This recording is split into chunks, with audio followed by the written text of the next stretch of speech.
I'm Jessye, in case you didn't know. So, here we are. We made it. Cohort 9 parents here are like a couple months closer to getting rid of us. But, like, seriously, do any of you realize how fast time has gone by? It's insane. What I'm trying to get at is, in a couple of weeks, we'll be moving on to the next stage of our lives. Some of you will be sophomores, juniors, and seniors.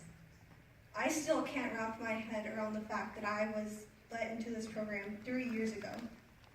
And by joining, not only have I experienced how much time and effort it takes to succeed, but how many incredible, amazing, and tough people I've met. Being here with them has been one of the most memorable moments of my 16 years of life. With them, I've role-played the different theories of communication, danced for extra credit, and created a mock TV/game show about how powerful the media really is. They're some of the most important people to me, even if we give each other awkward nods when we see each other outside of class. Besides having people who support each other no matter what, I've also learned something critical to my personal growth this summer, and that is, you are not your thoughts. It's crazy, right? What does it mean? What did Professor Dickinson mean when she said, you are not your thoughts? It's exactly what it sounds like. You can think about your brain like a radio, each turn of the dial bringing you to a different station. There's a food station. Oh my God, I'm starving. Should I get a pizza or a salad? I should get a salad. Oh, but I really want pizza.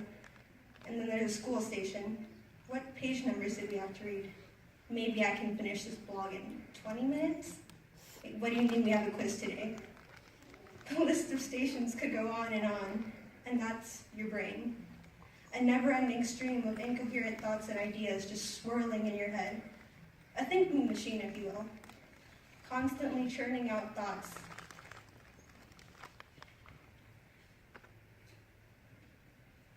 So sorry. You'll forget about in a millisecond. Ideas you'll never go through with bits and pieces floating around. So where am I going with this?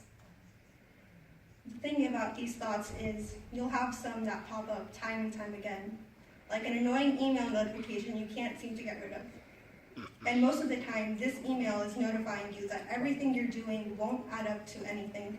You're not good enough. Nobody really likes you. You're nitpicking at everything you do and say until all you can hear is that nagging voice inside your head. And that is fear. Fear that in the end, nothing you do will matter because you're going to let everybody down. You're going to let yourself down. Let's get one thing straight.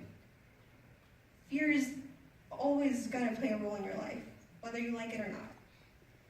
Unless you're Bear Grylls or something. But it's up to you and only you to listen to that voice. In the end, it's nothing but a station that you can choose to tune in and out of. Yeah, you could argue fear motivates you, but in reality it hinders you. The station only contains the endless possibilities only you can make a reality.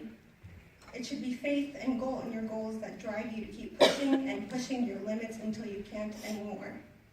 You have the power to choose which thoughts to listen to and make a reality. Ignore that noise, those stations that do nothing but distract you and make you fear that which you can't control. In fact, why should that station contain you? You should be containing that station. Become the container. Become limitless. What I'm trying to get at is, you are the only thing stopping yourself.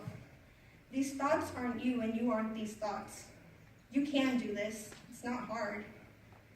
It's not too hard. It's you that is making excuses to accommodate that fear inside that station. I almost made a mistake of listening to that station. I made a promise to myself earlier this year to set higher goals for myself. And so what more could I do than take 3 classes here at SMC? Part of me said, there's no way you can go through with this. You're gonna break. You have to drop it. You have to drop out of that class if you want to stay sane. I almost listened to these thoughts, and I almost missed out on all of the experiences. I almost missed out on satisfaction of passing each of those classes.